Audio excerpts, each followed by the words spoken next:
Founder आचार्य जगत गुरु श्रील प्रभुपाद की नित्य लीला प्रविष्ट जय विष्णुपाद परमहंस परिव्राजक आचार्य अष्टोत्तर शत Shri Srimad his divine grace Bhakti Siddhanta Saraswati Thakur Goswami Prabhupada की गुरु परंपरा आचार्य वृंदो की नामाचार्य श्रील हरिदास ठाकुर की अनंत कटि वैष्णव वृंदो की श्री रूप सनातन भट्ट रघुनाथ श्री जीव गोपाल भट्ट दास रघुनाथ स्वर गोस्वामी आचार्य वृंदो की प्रेम से कहो जय श्री कृष्ण चैतन्य प्रभु नित्यानंद श्री अद्वैत गदाधर शिवासदि गौर भक्त वृंद की श्री राधा कृष्ण गोप गोपीनाथ श्याम कुंड राधा कुंड गिरिराज गोवर्धन पर्वत की श्री मथुरा वृंदावन धाम की श्री अयोध्या धाम की श्री क्षेत्र पुरुषोत्तम जगन्नाथ पुरी धाम की श्री नवद्वीप मायापुर धाम की गंगा जमुना सरस्वती माई की भक्ति देवी तुलसी महारानी की भुवन मंगलकारी युगधर्म हरिनाम संकीर्तन यज्ञ की Srila Prabhupada his transcendental book distribution की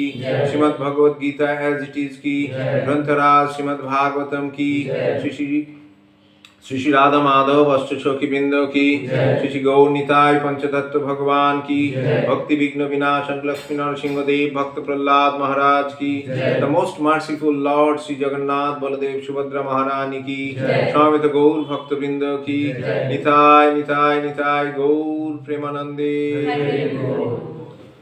ओम अज्ञानतिमिरान्धस्य ज्ञानाञ्जनशलाकया चक्षुरुन्मिलितं येन तस्मै श्रीगुरवे नमः। श्रीचैतन्यमनोभीष्टं स्थापितं येन भूतले स्वयं रूप कदा मह्यं ददाति पदान्तिकं वन्देऽहं श्रीगुरो श्रीयुतपदकमलं श्रीगुरुन् वैष्णवांश्च श्रीरूपं साग्रजातं सहगण रघुनाथान्वितं तं सजीवं साद्वैतं सावधूतं परिजनसहितं कृष्ण चैतन्य देवं श्रीराधा कृष्ण पादान् सहगण ललिता श्रीविशाखान्वितांश्च नमो विष्णुपादाय कृष्णप्रेष्ठाय भूतले श्रीमते भक्तिवेदांत स्वामिनीति नामिने नमस्ते सरस्वते देवे गौरवाणी प्रचारिणे निर्विशेष शून्यवादी पाश्चात्यदेशतारिणे वंशाकल्पतरुभ्यश्च कृपा सिन्धुभ्यैव च पतितानां पावनेभ्यो वैष्णवेभ्यो नमो नमः। नमो महावदन्नाय कृष्णप्रेम प्रदायते कृष्णाय कृष्णचैतन्य नाम्ने गौरतिसे नमः। पंचतत्मात्मकं कृष्णं भक्तरूपस्वरूपकं भक्तावतारं भक्ताख्यं नमामि भक्तशक्तिकं। हे कृष्ण करुणा सिन्धो दीनबन्धो जगत्पते गोपेश गोपिकान्त राधाकान्त नमस्तुते। तप्तकाञ्चन गौरांगी राधे वृन्दावनेश्वरी वृषभानुसुते देवी प्रणमामि हरिप्रिये। नीलाचल निवासाय नित्याय परमात्मने बलभद्र सुभद्राभ्यां जगन्नाथाय ते नमः। वृंदावै तुलसी देवै प्रियावै केशवस्य च विष्णुभक्ति प्रदे देवी सत्यवत्यै नमो नमः। जय श्री कृष्ण चैतन्य प्रभु नित्यानंद श्री अद्वैत गदाधर शिवासादि गौर भक्त वृंद। हरे कृष्णा कृष्ण कृष्ण हरे हरे हरे राम राम राम हरे हरे। ओम नमः भगवते वासुदेवाय। ओम नमः भगवते वासुदेवाय। ओम नमः भगवते वासुदेवाय। ओम नमः भगवते वासुदेवाय। ओम नमः भगवते वासुदेवाय। ओम नमः भगवते वासुदेवाय। नारायणं नमस्कृत्वा नरं चैव नरोत्तमं देवीं सरस्वतीं व्यासं ततो जयमुदीरये। नष्टप्रायेषु अभद्रेषु नित्यं भागवत भागवत सेवया नित्यं भागवत सेवया भगवती उत्तम श्लोके भगवती उत्तमश्लोके भक्तिर्भवति नैष्ठिकी भक्तिर्भवति नैष्ठिकी कृष्णाय वासुदेवाय कृष्णाय वासुदेवाय देवकीनन्दनाय च देवकीनन्दनाय च नन्दगोपकुमाराय नन्दगोपकुमाराय गोविन्दाय नमो नमः गोविन्दाय नमो नमः। Nana Shastra Vichar. Welcome everybody in our weekly Bhagavad Gita class, Sunday Bhagavad Gita class.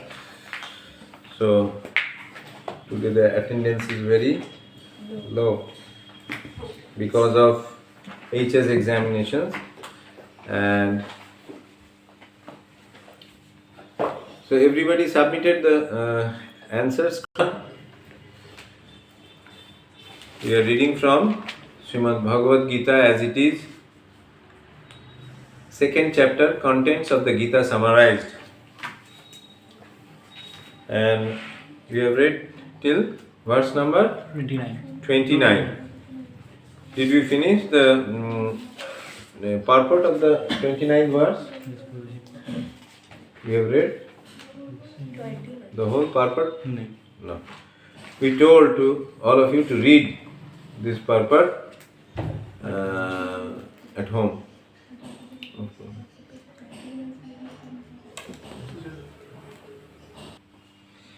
आश्चर्यवत् पश्यति कश्चिदेनम् आश्चर्यवद् वदति तथैव चान्यः आश्चर्यवच्चैनमन्ना शृणोति श्रुत्वापि एनं वेद न चैव कश्चित्. Some look on the soul as amazing. Some describe him as amazing. And some hear of him as amazing. While others, even after hearing about him, cannot understand him at all. ये लोग कौन है? सुनने के बाद भी कुछ पता नहीं चलता है. Those who are atheists. Those who do not believe in the existence of the eternal soul. Can anybody give an example of this class of people, atheist class of people who do not believe in the existence of the eternal soul? Brahmakumari. Scientists. They are the biggest atheists. They don't believe that there is anything like soul. Since Gita Upanishad is largely based on the principles of the Upanishads, it is not surprising to also find this passage in the Katha Upanishad. Savanayapi bahubhir yona labha srinnanta api bahava yam na vidhu आश्चर्य भक्त कुशलस्य लब्ध आश्चर्यस्य ज्ञाता कुशलानुशिष्ट. The fact that the atomic soul is within the body of a gigantic animal, in the body of a gigantic banyan tree, and also in the microbic germs, millions and billions of which occupy only an inch of space, is certainly very amazing. Men with a poor fund of knowledge and men who are not austere cannot understand the wonders of the individual atomic spark of spirit, even though it is explained by the greatest authority of knowledge, who imparted lessons even to Brahma, the first living being in the universe. Owing to a gross material conception of things, most men in this age cannot imagine how such a small particle can become both so great and so small. So, men look at the soul as wonderful either by constitution or by description. Illusioned by the material energy, people are so engrossed in subject matters for sense gratification that they have very little time to understand the question of self-understanding, even though it is a fact that without this self-understanding, all activities result in ultimate defeat in the struggle for existence. Perhaps they have no idea that one must think of the soul and thus make a solution to the material miseries. तो हम लोग इतना व्यस्त रहते हैं अपना शरीर का जो डिमांड्स है वो डिमांड्स को पूरा करने के लिए कि हम लोगों को समय नहीं है आत्म उपलब्धि के बारे में सोचने का। आत्मा के बारे में सोचने का समय ही नहीं है। हम लोगों को तो रियलाइजेशन कब आएगा? जब we will try to feel, उपलब्धि करने का कोशिश करने से तब जाके रियलाइजेशन आ सकते हैं, नहीं तो नहीं आएगा। टाइम नहीं है, इतना हम लोग एनरोज्ड है सेंस ग्रेटिफिकेशन में, इंद्रिय तृप्ति में। Some people who are inclined to hear about the soul may be attending the lectures in good association, but sometimes owing to ignorance, they are misguided by acceptance of the super soul and the atomic soul as one without distinction of the magnitude. सुनते हैं हम लोग बहुत सारे जगह में, लेकिन misconception ज़्यादा हम लोगों को मिलता है। समाज में हम लोगों को मिसगाइड करने वाले लोग ज़्यादा मिलते हैं, जो लोग बोलते हैं कि ये जो जीवात्मा है परमात्मा है एक दिखाते हैं, क्योंकि ये दोनों कॉन्स्टिट्यूशन जो इन लोगों का जो धर्म है दोनों आत्माओं का similar, because they both are eternal, but magnitude the quantitatively कितना फर्क है ये हम लोग सोचते नहीं हैं। इसीलिए ये जीवात्मा परमात्मा को कुछ लोग बोलते हैं एक दिखाते हैं, एक ही है। It is very difficult to find a man who perfectly understands the position of the super soul, the atomic soul, their respective functions and relationships, and all other major and minor details. And it is still more difficult to find a man who has actually derived full benefit from knowledge of the soul, and who is able to describe the position of the soul in different aspects. But if somehow or other one is able to understand the subject matter of the soul, then one's life is successful. एक बार हम लोग अगर आत्मा के बारे में जान लेंगे, आत्मा उपलब्धि जब हो जाएगा, ये मनुष्य जीवन हम लोगों का सार्थक हो जाएगा। The easiest process for understanding the subject matter of self, however, is to accept the statements of the Bhagavad Gita spoken by the greatest authority Lord Sri Krishna without being deviated by other theories. But it also requires a great deal of penance and sacrifice, either in this life or in the previous one, before one is able to accept Krishna as the Supreme Personality of Godhead. Krishna can, however, be known as such by the causeless mercy of the pure devotee and by no other way. एक भगवान का भक्ति जान सकते हैं, क्योंकि भगवान के लिए वो भक्त का आत्म त्याग है, कुछ सैक्रिफाइस है, कुछ पेनांस है, तपस्या करते हैं भगवान को खुश करने के लिए। तो ऐसा कुछ चीज़ है जो वो कठिनाई हर पल भगवान को खुश करने के लिए, भगवान का इंद्रिय तृप्ति करने के लिए करते हैं। वो कौन है? वो भगवान का भक्त है। और जो भगवान को खुश करने के लिए इतना कठिनाई का सामना करते हैं, उन्हीं को पता चलता है कि व्हाट इज द भगवान के बारे में जानकारी उनको एकदम डिटेल्स में मिलता है। he only can realize God, and he never accepts that the atomic soul, that the Jivatma and the Paramatma are same.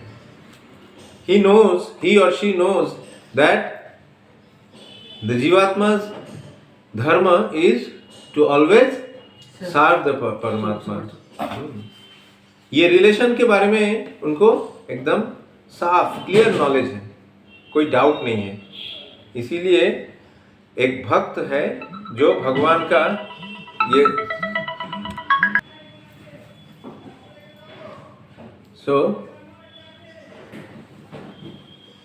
a devotee of Krishna knows the relation, actual relation between him and the Supreme.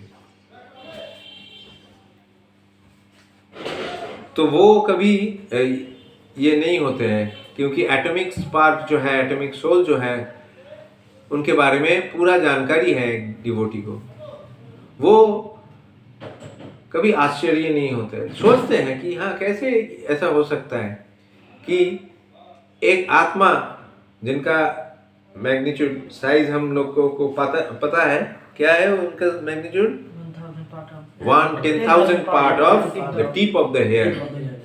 वो एक microbes में के अंदर भी रहता है, वो एक हाथी के अंदर भी रहता है।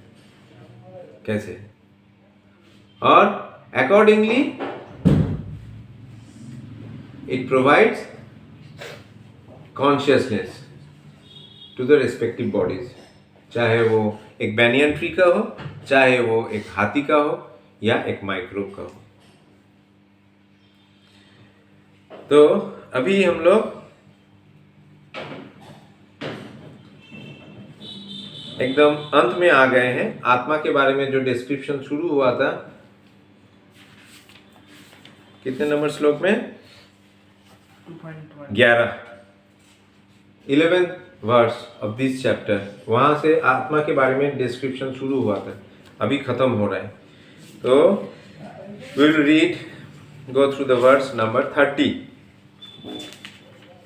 देहि नित्यमबद्धोऽयं देहि नित्यमबद्धोऽयं देहे सर्वस्य भारत देहे सर्वस्य भारत तस्मात् सर्वाणि भूतानि तस्मात् सर्वाणि भूतानि न त्वं शचितुमर्हसि। न त्वं शुचितुमर्हसि। Once more, देहि नित्यम् अबद्धोऽयं देहि नित्यमबद्धोऽयं देहे सर्वस्य भारत देहे सर्वस्य भारत तस्मात् सर्वाणि भूतानि तस्मात् सर्वाणि भूतानि न त्वं शोचितुमर्हसि। न त्वं शुचितुमर्हसि। O descendant of Bharata, O descendant of Bharata, he who dwells in the body he who dwells in the body can never be slain. can never be slain. Therefore, you need not grieve Therefore, you need not grieve for any living being. for any living being. Arjun को भगवान क्या बोल रहे हैं कि जो इस शरीर में विराज करते हैं, शरीर के अंदर, उनको कभी मारा नहीं जा सकता है, कोई नहीं मार सकते हैं। तो इसीलिए वो अमर है, वो मर नहीं सकते, कोई उसको मार नहीं सकते। तो इसीलिए दुख नहीं करना चाहिए किसी के मरने में। Purport by His Divine Grace, Srila Prabhupada की जय। The Lord now concludes the chapter of instruction on the immutable spirit soul. अभी भगवान ये immutable spirit soul के बारे में जितना जानकारी दे रहे थे पिछले कुछ 20 श्लोकों में, अभी उनका अंत हो रहा है। ठीक है, He is concluding this chapter about the description of the soul. In describing the immortal soul in various ways, Lord Krishna establishes that the soul is immortal and the body is temporal. Soul को कभी मारा नहीं जा सकता, वो immortal है, और देह क्या है? देह कुछ क्षणों के लिए, it's temporary. Therefore, Arjuna as a Kshatriya should not abandon his duty out of fear that his grandfather and teacher Bhishma and Drona will die in the battle. On the authority of Sri Krishna, one has to believe that there is a soul different from the material body, not that there is no such thing as soul, or that living symptoms develop at a certain stage of material maturity resulting from the interaction of chemicals. ऐसा सोचना नहीं चाहिए कि कई एक stage में आकर अचानक कुछ केमिकल रिएक्शन हुआ, उसकी वजह से ये कॉन्शियसनेस पैदा हो गया, आ गया कहाँ से अचानक, ऐसा सोचना नहीं चाहिए।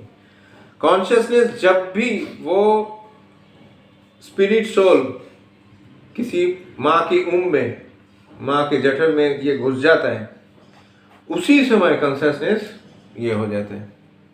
जो फीटस रहता है ना माँ के यूट्रस में, जब भी घुस जाता है ये, when the spirit soul enters into the body of the fetus, then and there वहाँ से शुरू हो जाता है कॉन्शियसनेस। तो ऐसा सोचना चाहिए नहीं चाहिए कि जीवन के किसी भी एक मैच्योरिटी स्टेज में अचानक कुछ केमिकल रिएक्शन के वजह से ये कॉन्शियसनेस आता है, नहीं।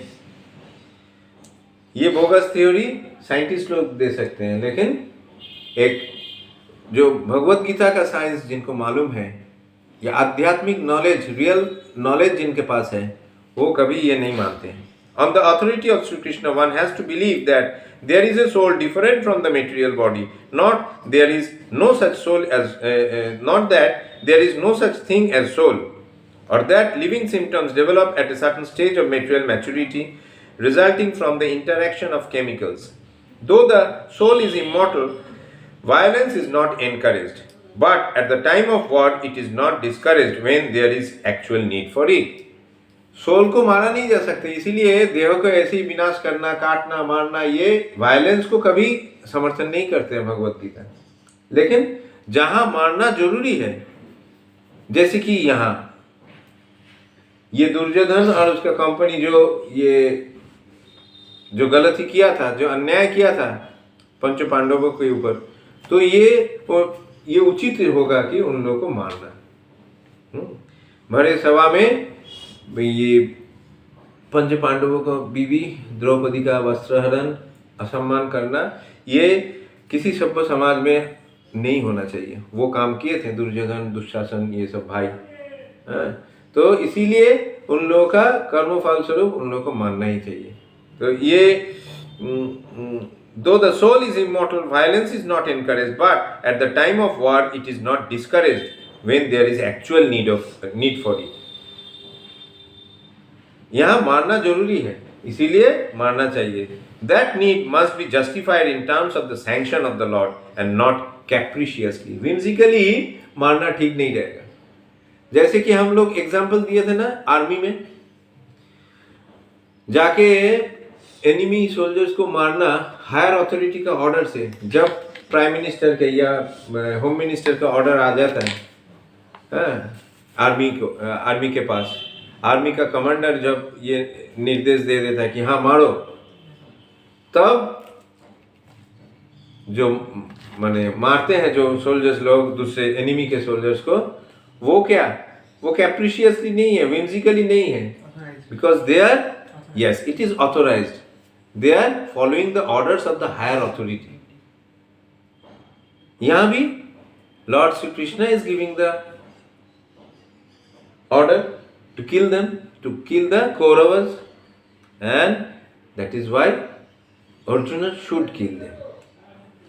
By not killing them, Arjuna will not follow the instructions of Krishna. ये उचित नहीं रहेगा, ये ठीक नहीं होगा, क्योंकि हायर अथॉरिटी का जब ऑर्डर रहेगा वो मानना, क्योंकि Arjuna has accepted Krishna as a spiritual master. और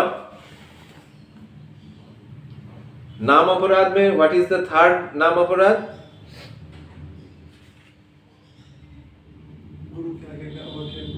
गुरु का आज्ञा का पालन ना करना। गुरु जो आज्ञा देते हैं उसका पालन करना चाहिए, इमीडिएटली, विथ इमीडिएट इफेक्ट उनका पालन करना चाहिए। तो यहाँ अगर अर्जुन ये पालन नहीं करेगा, मतलब गुरु का अवज्ञा होगा, तो वो अपराध है। इसीलिए अर्जुन को मारना ही, माने एनिमी को, ये शत्रु का जो सेना है उनको मारना ही अर्जुन के लिए उचित रहेगा। सो यहाँ खत्म होता है आत्मा के बारे में जो डिटेल्स डिस्क्रिप्शन हम लोग पढ़े हैं, starting from verse number 11, 2.11 to 2.30, यहाँ खत्म होता है। अभी हम देखते हैं स्वधर्म के बारे में। अर्जुन बोलते हैं स्वधर्म। So we will read verse number 31। स्वधर्मम अपि चावेक्ष्य न विकम्पितुमर्हसि धर्माद्धि युद्धश्रेय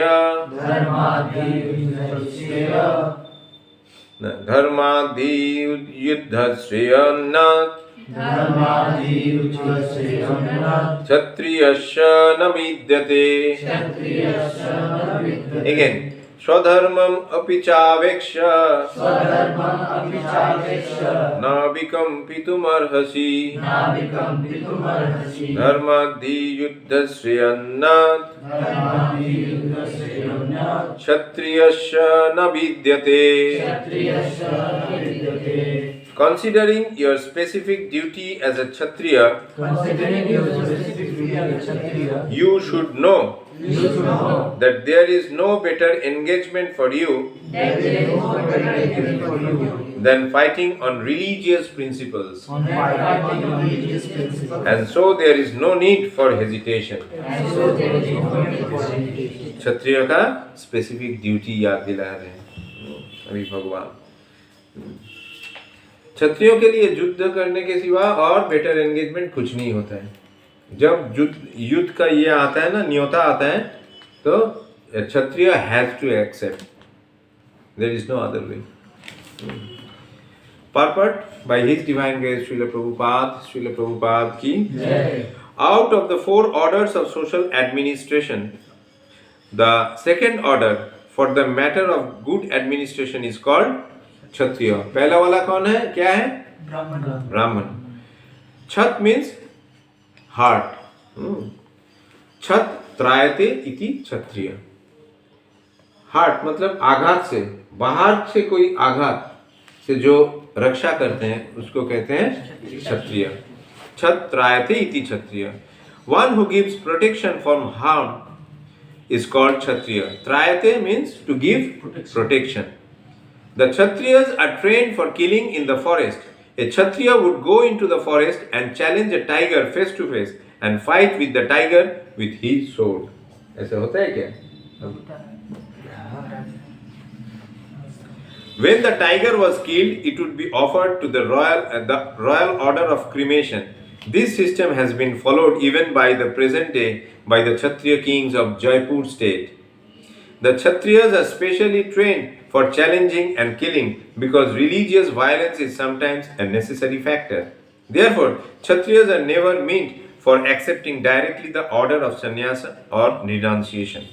Non-violence in politics may be a diplomacy, but it is never a factor or principle. In the religious law books, it is stated, अहवेशु मिथो अनन्यम जिघाम शंत महिक्षितः युद्ध मनः परम शक्त्या स्वर्गम यान्ति अपरम मुखः यज्ञेषु पाशव ब्रह्मन् हन्नन्ते शततम द्विजै संस्कृतः किल मंत्रैश्च तेऽपि स्वर्गम अवाप्नुभान्। इन द बैटलफील्ड, क्या यह है, इसका मीनिंग क्या है? जो मनु संहिता में, रिलीजियस लॉ बुक में जो बोला गया है उसका मीनिंग है, अर्थ है, in the battlefield a king और क्षत्रिय while fighting another king envious of him is eligible for achieving the heavenly planets after death, as the brahmanas also attain the heavenly planets by sacrificing animals in the sacrificial fire. जैसे किसी जंतु को, जानवर को मार के बलि देते हैं ना, वो बलि जो ब्राह्मण देते थे, अभी नहीं, वो लोग, उन लोगों को क्या मिलता था? स्वर्ग मिलता था ब्राह्मण को। उसी तरह जो क्षत्रिय दूसरे शत्रु का न्योता मिला युद्ध करने के लिए, अगर वो लड़ाई करके मर भी जाए युद्ध क्षेत्र में, तब भी कोई ये नहीं है, उनको स्वर्ग मिलता है। जो क्षत्रिय युद्ध क्षेत्र में युद्ध करने के बाद मर जाता है युद्ध क्षेत्र में, उनको कोई नुकसान नहीं होता है, उनको हायर प्लैनेटरी सिस्टम मिलता है, स्वर्ग मिल जाता है, प्राप्त होता है। ठीक है। Therefore, killing on the battlefield on religious principles and killing animals in the sacrificial fire are not at all considered to be acts of violence, because everyone is benefited by the religious principles involved. तो एक क्षत्रिय को कभी renunciation, जो पहले बोला गया था, संन्यास क्षत्रिय के लिए नहीं है। क्षत्रिय के लिए क्या है? ब्रह्मचारी, गृहस्थ, वानप्रस्थ मैक्सिमम, संन्यास नहीं। और एक और इम्पोर्टेंट ये है कि ये क्षत्रिय जब मारते हैं युद्ध क्षेत्र में, ये रिलीजियस प्रिंसिपल का मान्यता देते हैं। जैसे कि ब्राह्मण ये गोमेद या अश्वमेध यज्ञ में बलि चढ़ाते हैं। ये तब के दुनिया में, वैदिक समाज में ये स्वीकृत था, इसका स्वीकृति था, मान्यता था, मानते थे। लेकिन अभी हमने जैसे बोला था कि अभी कली युग में ये चीजें सब बैंड है। अश्वमेधम गबालम्भम संन्यासं पलोपैत्रिकं। अश्वमेध यज्ञ, गोमेध यज्ञ, गौ माता का हत्या करना यज्ञ में, सैक्रिफिशियल फायर में ऑफर करना, संन्यास और पलोपैत्रिकम मतलब offering meat to the ancestors in their श्राद्ध में मांस ऑफर करना ये निषिद्ध है कलियुग में। और क्या, देवरेण सुतोत्पत्ति, देवर के द्वारा अगर ये मृत्यु हो जाए ये बड़े भाई का तो देवर के द्वारा बच्चा लेने का ये पंथा था, ये था पहले वैदिक समाज में, लेकिन ये कली युग में निषिद्ध है। तो ये कुछ चीज है जो अभी नहीं चलता है, लेकिन उस समय वैदिक समाज में ये सब चालू था। तो ऐसे ही बोल रहे हैं कि जो लोग युद्ध क्षेत्र में दूसरे एनिमी को, शत्रु को हत्या करते हैं, वो by following the instructions of the previous by the higher authority, वो उसको जायज बोला जाता है, उसमें कोई अन्याय नहीं है। The animal sacrifice gets a human life immediately without undergoing the gradual evolutionary process from one form to another. And the Kshatriyas killed on the battlefield also attend the heavenly planets, as do the Brahmanas who attend them by offering sacrifice. दोनों तरफ से ही लाभ है। जो मारते हैं, जो ये सैक्रिफाइस करते हैं, जो गौ माता को या अश्व को, जो ब्राह्मण ये सैक्रिफिशियल फायर में चढ़ाते हैं, यज्ञ के आग में चढ़ाते हैं, वो ब्राह्मण भी स्वर्गलोक में एलिवेटेड हो जाते हैं, और जो जानवर को वहाँ बलि चढ़ाया जाता है उनको तुरंत क्या मिलता है, मनुष्य शरीर मिल जाता है। ये अभी तो संभव नहीं है, ये कली अभी इतना कलुषित हो गया कि ये संभव नहीं है। वैसे उतना तेजवान ब्राह्मण भी नहीं है, और ये समाज का नियम कानून बहुत ही अभी ढीला पड़ गया है।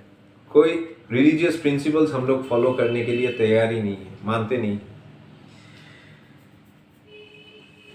There are two kinds of स्वधर्मस, स्पेसिफिक ड्यूटी। स्व मीन्स अपना, स्पेसिफिक ड्यूटी को हर एक ब्राह्मण क्षत्रिय एक ये का अलग अलग नियम है। As long as one is not liberated, one has to perform the duties of his particular body in accordance with religious principles in order to achieve liberation. जब तक मुक्त नहीं हो जाते हैं, मतलब ये प्रकृति के 3 गुणों से, सत्व रज तम गुणों से मुक्त नहीं हो जाता है, हर आदमी को अपना अपना धर्म का पालन करना चाहिए, चाहे वो ब्राह्मण हो, क्षत्रिय हो, वैश्य हो और शूद्र हो। When one is liberated, one's sadharma specific duty becomes spiritual and is not in the material bodily concept.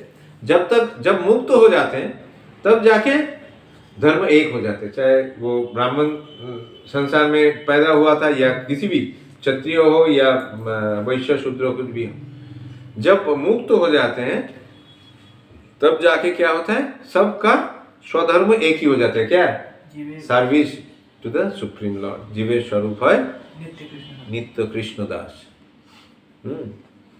In the bodily conception of life, there are specific duties for the Brahmanas and Kshatriyas respectively, and such duties are unavoidable. Swadharma is ordained by the Lord, and this will be clarified in the 4th chapter. On the bodily plane, Swadharma is called Varnashram Dharma, or man's stepping stone for spiritual understanding.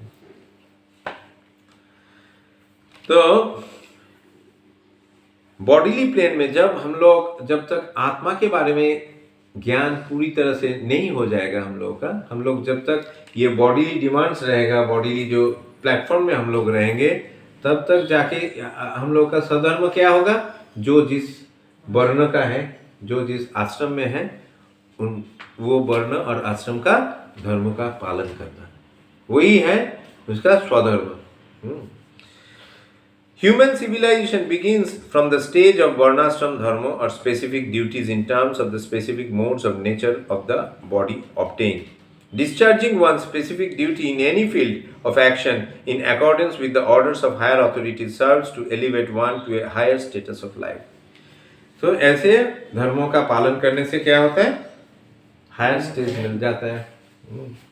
धीरे धीरे धीरे धीरे हम लोग शुद्ध हो जाएंगे और एलिवेटेड हो जाएंगे, कॉन्शियसनेस हम लोगों का धीरे धीरे बढ़ता जाएगा। और डायरेक्टली अगर हम जाना चाहेंगे, फॉल डाउन का चांस रहेगा। अचानक वो देख रहे हैं कि अरे यहाँ तो भगवत गीता का क्लास चल रहा है, आत्मा के बारे में कुछ ऐसे आर्टिफिशियल रियलाइजेशन हो गया, कुछ आर्टिफिशियलिटी, कुछ कृत्रिमता के साथ हम लोग ऐसे बहुत एलिवेटेड डिवोटी हैं, ऐसा अगर ये करेंगे, अपना स्वधर्म भूल गए कि हम स्टूडेंट हैं, हम क्षत्रिय हैं, हम ब्राह्मण हैं, या हम ब्रह्मचारी हैं, गृहस्थ हैं, तो हर एक का ड्यूटी का पालन करना चाहिए। जैसे कि तुम लोगों को हमेशा हम लोग बोलते हैं कि तुम लोग अभी ब्रह्मचारी हो, तो ब्रह्मचारी आश्रम का जो नियम है उसका एकदम कठोर ये तरीके से पालन करना चाहिए, एकदम निष्ठा के साथ पालन करना चाहिए। जैसे ब्रह्मचारी का एक काम क्या है? गुरु के पास जाके शिक्षा लेना। तो हम लोग क्या किसके ऊपर जोर देते हैं? ज्यादा जोर देते हैं पढ़ाई के ऊपर। पढ़ाई मत छोड़ो, पढ़ाई में पूरा ध्यान दो। और ब्रह्मचारी का एक और ये है, माताजियों से थोड़ा दूर, जो लोग पुरुष ये हैं, और माताजी अपोजिट सेक्स से दूर। ये ब्रह्मचारी ये का एक नियम है। तब उसके बाद ब्रह्मचारी लाइफ जब 25 साल में खत्म होगा, तब जाके गुरुदेव ये तैयार करेगा कि हाँ ये मेरा शिष्य गृहस्थ लाइफ में जाने के लिए ठीक रहेगा इसका, और नहीं तो ये ब्रह्मचारी लाइफ ही कंटिन्यू करेगा। क्योंकि गुरुदेव वो 5 साल से लेकर 25 साल, जो 20 साल गुरुदेव के आश्रम में रहता है एक ब्रह्मचारी। ब्रह्मचारी मतलब एक लड़का। और माताजी लोग कहाँ रहते हैं? बचपन से माँ के पास। एक लड़की माँ के पास रहती है, माँ के पास रहकर क्या शिक्षा लेती है? वो भी शिक्षा लेती है घर बार चलाने का, संसार का जो ये ड्यूटीज हैं, काम जो है, माने खाना पकाना, घर को सज धज के ठीक तरह से रखना, ये सब काम माँ सिखाती है अपनी लड़की को। और एक लड़का जाता है 5 साल की उम्र में गुरु गृह में। कोई प्रॉब्लम? मन यही समाज था। अभी चेंज हो गया, अभी हम लोग बहुत इंडिपेंडेंट हो गए, स्वाधीन हो गए। और ये स्वाधीनता का जो नमूना हम लोग देख रहे हैं रास्ते में, शर्म लगता है कि नहीं? तो ये इंडिपेंडेंसी ठीक नहीं है till we attain the age of 25। हम लोगों के जिंदगी में ये कली युग में ब्रह्मचारी आश्रम नाम का कोई आश्रम ही नहीं है। कोएड स्कूल में हम लोग भर्ती हो जाते हैं, एक साथ पढ़ाई चलते हैं, क्या चलता है, कॉलेज जाते हैं, सब एक साथ। तो अलग रहना चाहिए till the age of 25। ये नियम है।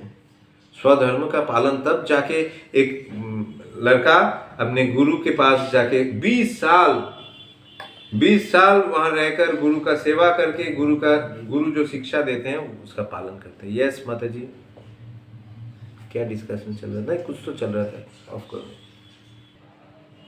25 साल के बाद जब गुरु के आश्रम में एक ब्रह्मचारी का पढ़ाई खत्म होता है, शिक्षा खत्म होता है, तब वो क्या करते हैं? वो जानते हैं कि हाँ हाथ का काम भी बहुत सीखे हैं कि कुछ कमाने के लिए कुछ काम सीखते हैं।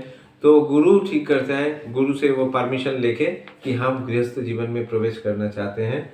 गुरु भी परमिशन देते हैं क्योंकि गुरु को मालूम है नेचर अलग अलग होता है एक स्टूडेंट का। तो 20 साल रहने के बाद गुरु को भी पता चल जाता है हाँ इसका नैक किस तरफ है, ये काम जानता है, अच्छा काम करके ये अपना संसार को चला सकता है। तब जाके गुरु परमिशन देते हैं। और जो ब्रह्मचारी अपना ब्रह्मचारी लाइफ का ये कंटिन्यू करना चाहते हैं उसको भी परमिशन दिया जाता है, गुरु परमिशन देते हैं कि ठीक है तुम जाके ये ब्रह्मचारी लाइफ कंटिन्यू करो। तो ये है स्वधर्म। ये स्वधर्म हमेशा पालन करना चाहिए, नहीं तो क्या होगा, समाज में डिस्टरबेंस पैदा हो जाएगा। और ये स्वधर्म का पालन करते करते धीरे धीरे ये कॉन्शियसनेस जो है एलिवेटेड होगा। अल्टीमेट लक्ष्य क्या है? भगवान के बारे में जानकारी, टू नो द सुप्रीम, ये है वेद का अल्टीमेट गोल। वेदैश्च सर्वै अहम एव वेद्य, भगवान बोलते हैं भगवत गीता में बाद में। वेद में जिनको जानने के लिए लोग वेद पढ़ते हैं वो किसके लिए? ज्ञातव्य कौन है? भगवान है। हमको जानने के लिए ये वेद का नॉलेज जरूरी है। तो अंतिम लक्ष्य है भगवान को जानना। Verse number 32। यदृच्छाया च पौपन्यं स्वर्गद्वारम् अपावृतं सुखिन क्षत्रिय पार्थ लभन्ते युद्धमिदृशम्। यदृच्छाया च पौपन्नं स्वर्गद्वारम् अपावृतं सुखिन क्षत्रिय पार्थ लभन्ते युद्धमिदृशम्। O Partha, happy are the Kshatriyas to whom such fighting opportunities come unsought, opening for them the doors of the heavenly planets.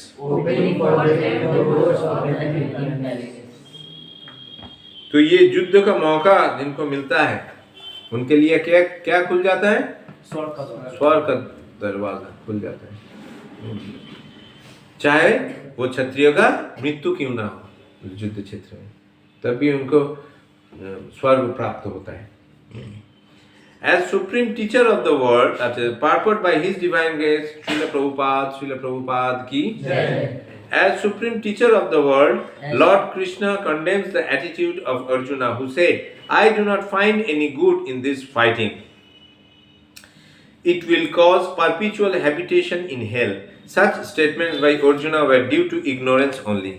Arjun ने बोला था ना ऐसे मारने से हमको नरक प्राप्त होगा। तो भगवान उसका ये जो कंसेप्शन था उसको तोड़ रहे हैं कि ये ठीक नहीं है, तुम्हारा जो कंसेप्शन ये ठीक नहीं है। He wanted to become non-violent in the discharge of his specific duty. For a Kshatriya to be on the battlefield and to become non-violent is the philosophy of fools. मूर्ख जो लोग होते हैं उन लोगों का फिलोसफी है ऐसा। क्षत्रिय युद्ध क्षेत्र में रहेगा और बोलेगा नहीं हमको वायलेंस पसंद नहीं है, हम युद्ध नहीं करेंगे, तो ये नहीं चलेगा। ये philosophy, it is the philosophy of the fools. क्षत्रिय तुम युद्ध क्षेत्र में आए हो तो तुमको युद्ध करना ही पड़ेगा। लेकिन आजकल क्या देखते हैं हम लोग, नेता लोग कहाँ बैठे रहते हैं? अंदर ठंडा ऑफिस के या अपने घर में बैठे रहते हैं और वहां से फोन में क्या देते हैं? मैसेज देते हैं चलो युद्ध करो। ऐसा उस टाइम का ये नहीं था। जो लीडर होता था वो सामने रहता था। ये है क्षत्रिय का धर्म। घर के अंदर नहीं, सामने एकदम leading from the front. In the Parashar Smriti or religious codes made by Parashar, the great sage and the father of Vyasdev, it is stated, Kshatriya hi praja rakshan shastra pani pradandayan nirjitya parasainyadi shitim dharmena palayat. The Kshatriya's duty is to protect the citizens from all kinds of difficulties, and for that reason he has to apply violence in suitable cases for law and order. Therefore, he has to conquer the soldiers of inimical kings, and thus, with religious principle, he should rule over the world. क्षत्रियों का क्या होता है? क्षत्रायति इति क्षत्रिय, रक्षा करना पड़ता है प्रजाओं का, ठीक है। और ये प्रजाओं का रक्षा करने के लिए चाहे उनको मारना भी पड़े, युद्ध करना भी पड़े, उसमें उसका स्वधर्म का पालन ही करता है वो, और उनको उसको करना ही चाहिए, नहीं तो वो अपने प्रजाओं का रक्षा नहीं कर पाएगा। वो क्षत्रिय, वो वीर नहीं कहलाएगा। वो क्या कहलाएगा? वीर के उल्टे क्या होता है? कायर, यस, कावर्ड। युद्ध करना ही चाहिए। Considering all aspects, Arjuna had no reason to refrain from fighting. If he should conquer his enemies, he would enjoy the kingdom, and if he should die in the battle, he would be elevated to the heavenly planets whose doors were wide open to him. Fighting would be for his benefit in either case. दोनों तरफ से देखा जाए तो युद्ध करना, लड़ाई करना ही बेनिफिट रहेगा अर्जुन के लिए, फायदेमंद रहेगा। क्योंकि युद्ध में अगर वो हार गए या मृत्यु हो गया तो स्वर्ग का द्वार खुला रहेगा, स्वर्ग प्राप्त होगा, और अगर जीत जाएगा तो किंगडम मिल जाएगी, ये राज्य मिल जाएगा, भोग कर सकते हैं। तो दोनों में ये नुकसान क्या है? फायदेमंद है। तो ऐसे अल्टीमेट एम तो भोग हो रहा है, भोग हो रहा है, लेकिन ये तो अभी स्वधर्म का ये सेक्शन चल रहा है, अभी स्वधर्म का सेक्शन चल रहा है। एक तो हो गया जो ये कारण अर्जुन ने दिखाया था, एक सेक्शन, पहला सेक्शन हम लोग क्या पढ़े? The immutable soul, the soul can not be killed, from verse number 11 to 30। ये भोग भी तो गॉड का ही ऑर्डर है। ये भोग भी तो गॉड का ही ऑर्डर है। हाँ, स्वधर्म का पालन करो, भगवान तो बोल रहे हैं, भगवान बोल रहे हैं, क्योंकि ये धीरे धीरे ये भोग का प्रवृत्ति जो है, जितना भोग करेंगे उतना धीरे धीरे यू विल रियलाइज। क्योंकि वैदिक समाज में वेद का नॉलेज क्या है, ठीक है, उसमें कर्मकांड है, ऐसे ऐसे कर्म करो, ऐसे ऐसे फल मिलेगा तुमको भोग करने के लिए, लेकिन अल्टीमेट ये क्या है?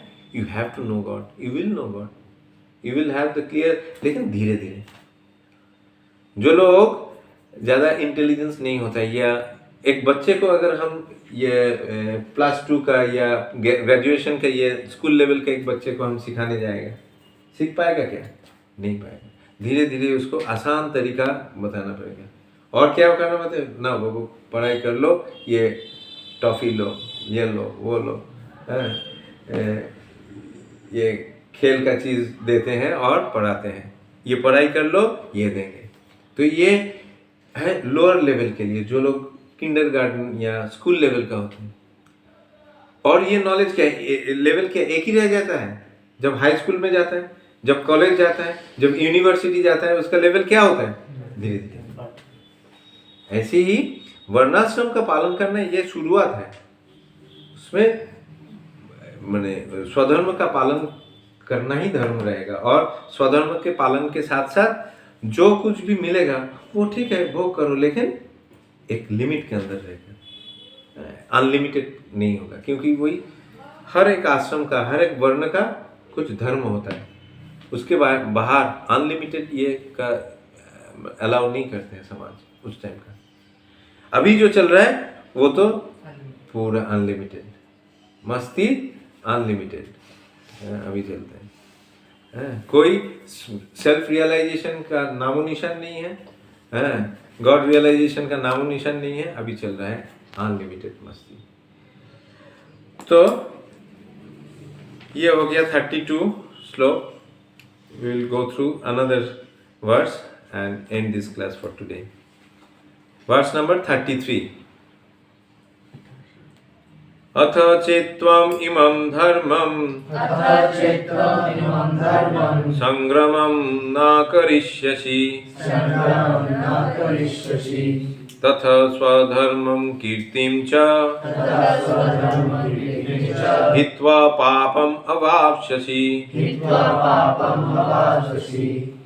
If, however, If however, you do not perform your religious duty you do not perform your religious duty of fighting, of fighting, then you will certainly incur sins then you will certainly incur sins for neglecting your duties for neglecting your duty, and thus lose your reputation as a fighter. and thus lose your reputation as a fighter. अगर हम ये religious principal, ये धर्म का पालन नहीं, स्वधर्म का पालन नहीं करेंगे, इसका ये तब जाके क्या होगा, पाप होगा। भगवान बोल रहे हैं, क्योंकि ये हम लोगों का जो ड्यूटी है, जो धर्म है, अपना वर्ण और आश्रम के मुताबिक जो धर्म हम लोगों को पालन करना चाहिए, उसका पालन नहीं करने से क्या होगा, हम लोग अपना ड्यूटी का उल्लंघन करेंगे। और ये अर्जुन जो योद्धा था, उसका क्या होगा, वो जो बैठ गए ये रथ के ऊपर बैठ गए कि हम युद्ध नहीं करेंगे, सब कुछ था उसके पास, कितना कितना अस्त्र मिला था, पाशुपत अस्त्र शिव जी ने दिया था, कितना कितना ये फैसिलिटीज था, भगवान श्री कृष्ण उनके पास था सहायता करने के लिए, इंस्ट्रक्शंस देने के लिए। इतना कुछ होने के बावजूद भी अगर अर्जुन ने युद्ध नहीं करता तो क्या होता, लोग कायर बोलते हैं उसको। अपना योद्धा, ये जो रेपुटेशन है उसका, जो रेपुटेशन का ये हिंदी क्या है, इज्जत, स्वाभिमान, तो हाँ, वो नष्ट हो जाता है। Purport by His Divine Grace, Srila Prabhupada की। Arjuna was a famous fighter and he attained fame by fighting many great demigods, including even Lord Shiva. Lord Shiva के साथ भी युद्ध किए थे। After fighting and defeating Lord Shiva in the dress of a hunter, Arjuna pleased the Lord and received it as a reward a weapon called Pashupat Astra. Everyone knew that he was a great warrior. Even Dronacharya gave him benedictions and awarded him the special weapon by which he could kill even his teacher. Dronacharya अपने बारे में सोचा ही नहीं, लेकिन अर्जुन इतना पारदर्शी था, इतना ये था ना, एफिशिएंट था योद्धा, तो वो देखकर द्रोणाचार्य एक बार खुश होके द्रोणाचार्य ऐसे अस्त्र ये दे दिया जो अस्त्र से खुद द्रोणाचार्य को अर्जुन मार सकता था। तो ये सब था अर्जुन के पास। So he was credited with so many military certificates from many authorities, including his adoptive father Indra, the heavenly king. But if he abandoned the battle, not only would he neglect his specific duty as a Kshatriya, but he would lose all his fame and good name and thus prepare his royal road to hell. In other words, he would go to hell not by fighting, but by withdrawing from the battle. तो ये युद्ध अगर नहीं करते तो अर्जुन के लिए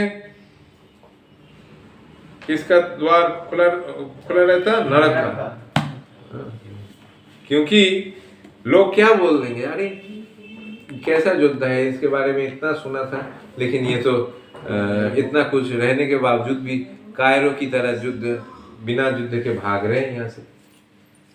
तो ये रेपुटेशन खराब हो जाता है अर्जुन का। इसीलिए अभी ठेस पहुंचा रहे हैं भगवान उसका जो स्वाभिमान है कि देखो तुम तो एक माने जाने माने ये योद्धा हो, लेकिन लोग जान गए कि कितना बड़ा योद्धा तुम हो और तुम्हारे पास क्या क्या अस्त्र है, सब कोई जान गए। और तुम अगर युद्ध किए भी अगर तुम यहाँ से भाग जाओगे तो ये तुम्हारा रेपुटेशन खराब हो जाएगा। देखो अभी सोचो युद्ध करना है कि नहीं। From verse number 34 we will read next day. Hare Krishna.